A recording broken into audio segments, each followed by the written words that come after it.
Magnetic flux क्या कहता है कि किसी भी आपने एक लूप लिया, कंडक्टिंग लूप लिया, और इस कंडक्टिंग लूप से जितनी भी मैग्नेटिक लाइंस ऑफ फोर्स इसके क्रॉस सेक्शनल एरिया से क्रॉस कर जाए, इसके क्रॉस सेक्शनल एरिया से क्रॉस कर जाए। मान लो ये मैग्नेटिक फील्ड भी है, वो कैसा है? यूनिफॉर्म है।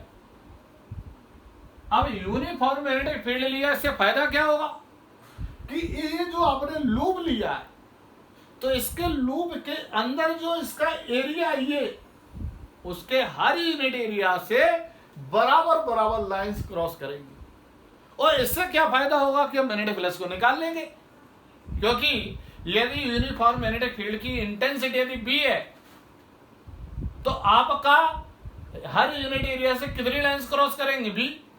और यदि इसका एरिया वेक्टर, फिर देखो एरिया वेक्टर यदि ए है और वो इसके पैरेलल है, तो मतलब है कि जितनी लाइंस है वो एरिया वेक्टर के पैरेलल इसका मतलब क्रॉस कर रही है, तो हर यूनिट एरिया से बी लाइंस क्रॉस कर रही है यहाँ पर, तो एरिया इसके पैरेलल है, तो इसका मतलब एरिया से कितनी करेंगी? वो नंबर आपका हो जाएगा बी ए। इसी को ही हम मैग्नेटिक फ्लक्स बोलेंगे।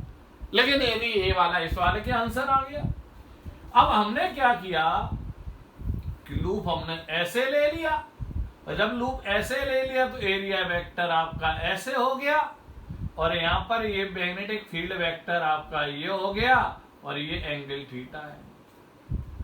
अब कहने का मतलब क्या है कि ए कॉस थीटा आपका ये हो जाएगा, और ए साइन थीटा बेटा आपका ये हो जाएगा।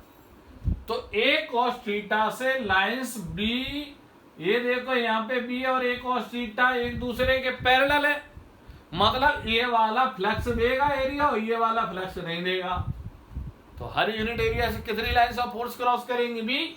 तो ए कॉस थीटा जो फ्लक्स दे रहा है उससे लाइंस ऑफ फोर्स इस वाले केस में कितना आ जाएगा? Flux is equal to B A cos theta. That is the magnetic flux. फिर एक बार हमें रिपीट कर देता हूं। Magnetic flux represents total number of magnetic lines of forces which are crossing through one side of an area to the other side of an area, right? This number represents magnetic flux. In this case, direction of an area vector must be parallel to the direction of magnetic field vector. If direction of area vector is not in parallel direction of the vector, then you take component of area vector in the direction of the v vector. Understand? Then you can define directly magnetic flux. Yadi if uniform magnetic field is V, if area vector is parallel to the V, then magnetic flux will be A. अब यदि यहाँ पर area vector B के parallel नहीं है तो area vector के component हम लेंगे और वो वाला कंपोनेंट कंसीडर करेंगे जो बी वेक्टर के पैरेलल होगा। तो यदि उसका कंपोनेंट इसके पैरेलल आ रहा है ए कॉस थीटा, तो मतलब उसका मैग्नेटिक फ्लक्स हो जाएगा बी ए कॉस थीटा।